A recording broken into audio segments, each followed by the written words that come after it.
तो आज के इस वीडियो में हम लास्ट ऑफ अस से थोड़ा सा इंस्पायर्ड होकर कुछ बनाने वाले हैं। तो इसमें जो एक्टर यूज करने वाला वो है आयुष्मान खुराना, जो कि एक मेन लीड में है। तो ये पूरा आर्टवर्क बनाते वक्त मैंने एक स्टोरी भी बनाई है जो इस पूरी वीडियो में बताने वाला हूँ। तो वीडियो को बीच में बिल्कुल मत छोड़ना। और टेलीग्राम कम्युनिटी का लिंक मैंने डिस्क्रिप्शन में डाल दिया है। तो जो भी VFX से रिलेटेड या आर्टिस्ट हैं वो उस कम्युनिटी को ज्वाइन कर सकते हैं और हेल्प करिए मुझे इस कम्युनिटी को ग्रो करने में। तो स्टोरी स्टार्ट करते हैं। तो ये कहानी है विक्रम बत्रा की, जो हमारे इंडियन आर्मी में बहुत ही सम्मानित सैनिक हुआ करते थे। अपने परिवार के साथ काफी खुश थे और कुशल जीवन बिता रहे थे। लेकिन वो सब कुछ बदल गया जब एक ज़ॉम्बी अपोकलिप्स हुआ। और इसकी शुरुआत अचानक हुई। विक्रम कार ड्राइव कर रहे थे अपनी फैमिली के साथ, क्योंकि वो अपनी माता को देखने जा रहे थे। तभी रास्ते में चीख पुकार की आवाज, लोगों का भागना, शोर, एक्सीडेंट्स, इन सब की आवाजें आने लगी। वो जो खुशी थी माँ से मिलने की, वो एक दहशत में बदल गई थी कि ये एकदम से क्या हो रहा है। गाड़ी को एक तरफ रुक के बाहर निकल कर देखने पर उन्हें लगा कि कुछ दंगा कर रहे हैं। तभी उनके पास एक औरत भागती हुई आई और उनसे मदद की गुजारिश करने लगी। जैसे वो बता रही थी कि उनका बच्चा गाड़ी में फंसा हुआ है, तभी एक आदमी भागता हुआ आया और उनको पकड़ के जमीन पे गिर गया और गर्दन पर जोर से काट लिया। विक्रम अपनी फैमिली की तरफ देखते हैं जो कि गाड़ी में बैठी हुई थी, उनकी बेटी और उनकी पत्नी। जैसे वो उनके पास जा रहे होते हैं भागते हुए, तभी एक ट्रक आता है और उनकी गाड़ी को कुचल देता है, जिसमें उनकी पत्नी और उनकी बेटी दोनों की मृत्यु हो जाती है।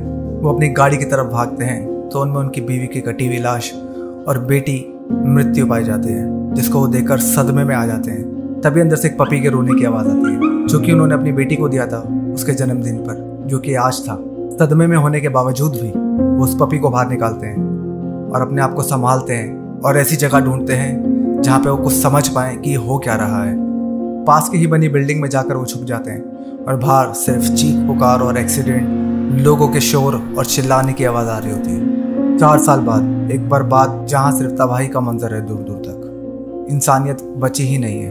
कड़ी गली लाशें चलती हुई सड़क पर दिखाई दे रही है। लेकिन विक्रम इस परिस्थितियों में भी सरवाइव कर रहे थे अपने उसी कुत्ते के साथ, जिनको उनकी बेटी ने रॉकी का नाम दिया था, जो अब 4 साल का हो चुका है। उसी के साथ वो अभी तक सरवाइव कर रहे थे। और वो अभी तक सरवाइव इसलिए कर पा रहे थे क्योंकि उनका आर्मी का एक्सपीरियंस यहाँ पर बहुत काम आ रहा था। कभी 2 दिन, कभी 1 दिन, कभी हफ्ते का खाना ढूंढने के बाद उन्हें दोबारा बाहर जाना पड़ता था रिसोर्सेज की तलाश में, ताकि वो खुद को और अपने रॉकी को जिंदा रख पाए। इसी तरह वो एक दिन खाने की तलाश में बाहर निकले अपने रॉकी के साथ, जहाँ पर उन्हें ग्रोसरी स्टोर दिखाई दिया। बाहर निकलते ही बाहर का मंजर सिर्फ मौत ही था, क्योंकि जो लोग थे वो ज़ॉम्बी में बदल चुके थे, यानी एक चलती फिरती जिंदा लाश।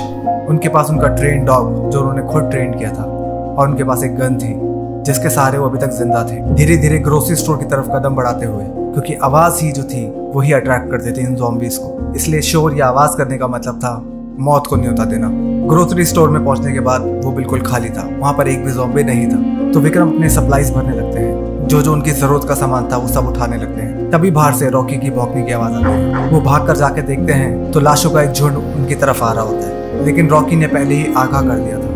तो वो जो ज़ॉम्बीज थे वो भाग तो सकते नहीं थे, इसलिए धीमे धीमे रफ्तार से आगे बढ़ रहे थे। तो विक्रम भी उनके बीच से होते हुए, कुछ को गोली मारते हुए और कुछ से बचते हुए वहां से निकलते हैं। तभी उस झुंड में से एक ज़ॉम्बी रॉकी को पकड़ लेता है और उसे काट लेता है। धीरे धीरे रॉकी भी ज़ॉम्बी बनने लग जाता है। विक्रम आंसू भरी नजरों से उसे देखते हैं। उन्हें पता था कि अब उन्हें उसे मारना पड़ेगा। 4 साल के साथ के बाद यहाँ पर रॉकी का साथ उनसे छूट जाता है और वो उसको गोली मार देते हैं ताकि उसे और ज्यादा तड़पता ना देख पाए। इसके दौरान भी वो उन ज़ॉम्बीज से लड़ रहे थे, क्योंकि काफी सारे थे। जीने की उम्मीद थोड़ी थोड़ी कम होती जा रही थी। उनको लग रहा था अब उनका भी समय आ गया है। तभी दूर से गोलियों की आवाज आती है और जो आसपास के ज़ॉम्बीज होते हैं वो नीचे गिरना शुरू हो जाते हैं। दूर दिखाई देता है कि कुछ लोग उनकी तरफ बढ़े आ रहे हैं, जो कि सर्वाइवर थे। ये देखकर विक्रम की आंखों में जीने की उम्मीद फिर से उभर आती है। वो दोबारा उसी बहादुरी से उनसे लड़ने लगते हैं और वो धीरे धीरे सारे ज़ॉम्बीज को मार गिराते हैं, जिनमें उनका रॉकी भी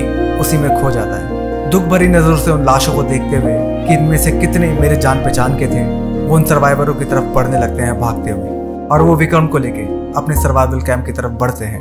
हम लोगों ने काफ़ी सारी मूवीज़, गेम्स, इन सब चीज़ों में देखा है इस तरह का मंजर। इस तरह की चीज़ें हमने काफ़ी बार महसूस करी हैं मूवीज़ में, और हम सोचते हैं कि अगर ऐसा होगा तो हम भी गन्स वगैरह लेके सरवाइव करेंगे तो कितना ज़्यादा मज़ा आएगा। लेकिन असल ज़िंदगी इससे काफ़ी कोसों दूर है।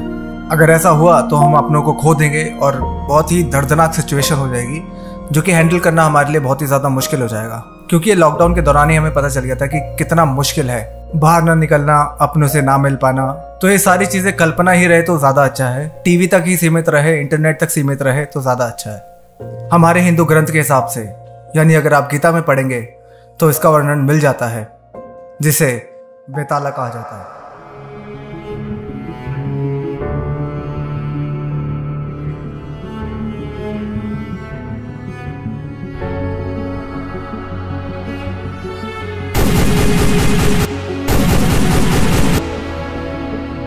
तो आई होप गाइस ये आर्ट वर्क और ये पूरी वीडियो आप लोगों को पसंद आई हो। अगर पसंद आई हो तो वीडियो को लाइक कर देना। अगर चैनल पर नए हो तो चैनल को भी सब्सक्राइब कर देना, ताकि ऐसी वीडियोस आपको देखने को मिलती रहे। और कमेंट्स में मुझे जरूर बताना ये वीडियो आप लोगों को कैसी लगी।